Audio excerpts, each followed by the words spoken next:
yaitu hendaknya dia menjauhkan dirinya dari kesombongan. Hendaknya dia tawadhu kepada ilmu dan tawadhu kepada gurunya dan tawadhu kepada sahabat-sahabatnya. Ya. Karena sebagaimana pepatah di Indonesia, padi semakin berisi semakin apa? Merunduk. Itu harusnya demikian. Kalau seorang ternyata semakin ilmunya semakin banyak, semakin sombong, niatnya pasti enggak beres. Niatnya pasti enggak beres. Kita semakin tambah ilmu, semakin rahmat bagi yang lainnya. Maka Ibnu Taimiyah punya perkataan yang indah dalam kitabnya Minhajus Sunnah Nabawiyah, ya, ahlu sunnah wal jamaah a'lamun nasi bil haqq wa arhamuhum bil khalq. Ini perkataan dari Ibnu Taimiyah. Kata Ibnu Taimiyah rahimahullah taala, ahlu sunnah wal jamaah adalah orang yang paling mengerti tentang kebenaran dan yang paling sayang kepada sesamanya, sesama kaum muslimin. Wa arhamuhum bil khalq, yang paling sayang kepada manusia, ya. Harusnya demikian, seorang semakin berilmu, dia semakin rahmat, semakin sayang. Bukan semakin merendahkan orang lain, semakin menghina orang lain, semakin memandang dengan pandangan ejekan, ya. Saya sering sampaikan bahwasanya sebab-sebab menuju kesombongan sangat banyak. Sebagaimana harta bisa bikin orang sombong, sebagaimana jabatan bisa bikin orang sombong, sebagaimana kedudukan bisa bikin orang sombong dan angkuh, ilmu juga bisa bikin orang sombong. Gelar bisa bikin orang sombong. Tadinya Masya Allah tawadhu, kemudian tahu-tahu punya barang mewah, ya, punya mobil mewah, punya rumah mewah, dia rasanya sudah berubah, ya. Dia tidak mau berubah, tapi berubah dengan sendirinya. Karena kemewahan itu mempengaruhi hati seseorang. Kalau Nabi SAW berbicara tentang kuda, orang kesombongan pada pemilik kuda, pada pemilik onta, kemudian tawadhu, kesederhanaan, ketenangan pada pemilik kambing. Itu kuda saja, onta bisa bikin orang sombong. Bayangkan seorang punya kuda, kemudian kudanya mewah, gagah, apalagi menang dalam perlombaan pacuan kuda. Ada kesombongan atau tidak? Ada, mau tidak mau diam. Kelihatan gagah jalan sama kuda. Tapi kalau orang punya kambing, apa yang mau disombongkan? Kambing saya bagus buat korban. Enggak ada lomba pacuan kambing, ya, enggak ada. Jadi apa yang kita miliki mempengaruhi diri kita. Oleh karenanya terkadang kita tidak mau sombong, jadi sombong dengan sendirinya. Maka hati waspada. Kata Nabi SAW, al-badadatu minal iman. Al-badada itu apa, ya? Maksudnya kecuekan, ya, tidak terlalu rapi, itu bagian daripada keimanan. Seorang tidak harus selalu keren. Seorang tidak, meskipun dia punya duit banyak, tidak harus selalu naik bisnis kelas, tidak harus. Tidak harus selalu dia tinggal di hotel. Boleh, tapi sesekali tidak demikian. Sesekali dia ekonomi, meskipun uangnya banyak, apalagi enggak punya uang. Uang banyak aja jangan terus-terusan naik apa? Bisnis kelas. Apalagi enggak punya uang, sok-sok naik bisnis, ya, jangan. Karena hal itu mempengaruhi gaya hidup. Akhirnya ngomong mulai angkuh, ngomong mulai sombong. Ibu-ibu juga jangan beli tas mahal-mahal. Kalau udah punya tas harga 20 juta, merasa lebih tinggi daripada yang tas cuma 1,5 juta. Ya.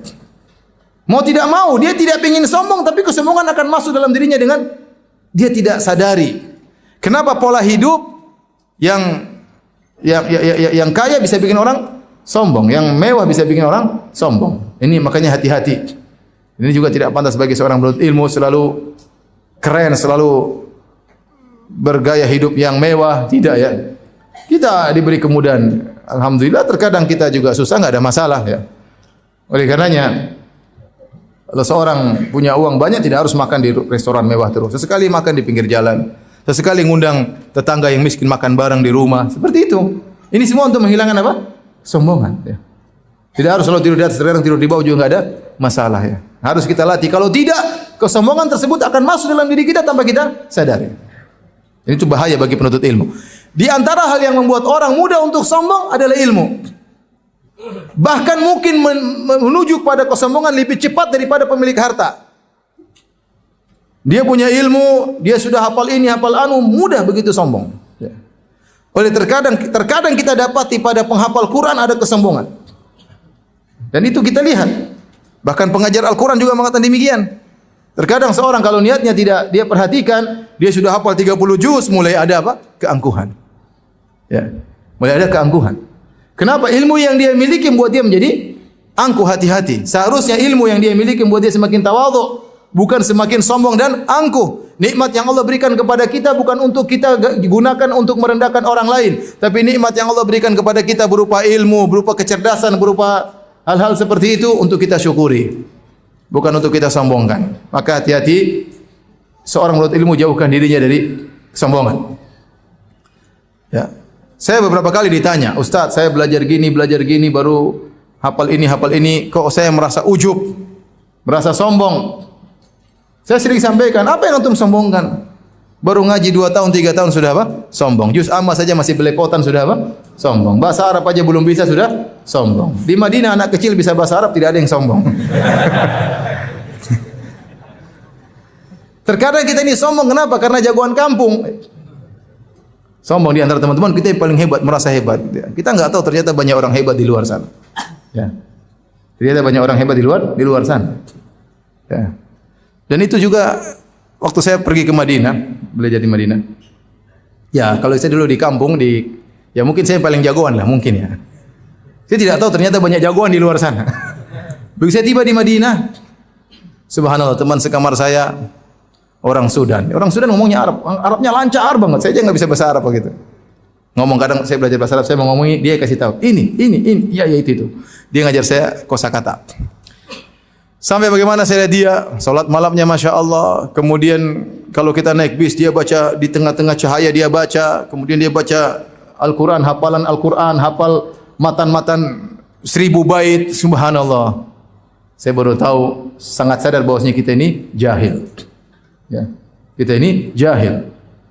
Bahkan saya bilang sama dia, ente Masya Allah, kata dia, Firanda, bukan Quran saja yang saya hafal, Ibnu Katsir pun saya hafal. Sombong. Tapi mau saya luar biasa. Kita tahu diri, ternyata banyak orang yang hebat. Banyak orang yang hebat. Ngapain kita sombong? Sampai sekarang saya tidak bicara bukan basa-basi. Tetap saya tahu diri saya jahil sampai sekarang. Ya, ilmu agama sangat luas. Saya enggak saja di mana orang Indonesia, maksudnya di antara ustaz-ustaz yang pakar dalam misalnya perbandingan agama. Coba dai sunnah yang pakar dalam perbandingan agama siapa? Belum ada. Ya. Misalnya yang pakar dalam mazhab Syafi'i belum ada, yang pakar dalam mazhab Hambali belum ada. Yang pakar dalam firak belum ada, pakar dalam firak belum ada. Kita ini semua dai-dai ini ilmunya pas-pasan. Ya, tidak jauh beda lah, mirip-miripnya. Kadang bisa, kadang bahlul. Kita semua seperti itu. Maka aneh kalau orang merasa dirinya pintar. Siapa yang pakar hadis? Enggak ada. Saya bilang enggak ada, sesungguhnya enggak ada yang pakar hadis, pakar rawi-rawi enggak ada. Kita cuma pas-pasan saja. Saya S3 akidah, saya tahu ilmu saya masih kurang, masih banyak buku akidah belum saya baca. Saya bukan pakar firak, masih banyak buku-buku Syiah belum saya teliti. Masih banyak orang pemikiran Khawarij belum saya teliti.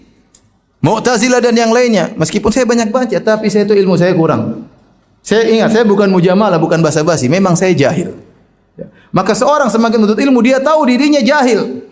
Biasanya orang yang sombong itu karena jagoan kampung, saya bilang itu. Merasa dirinya, itu jagoan kampung. Ya.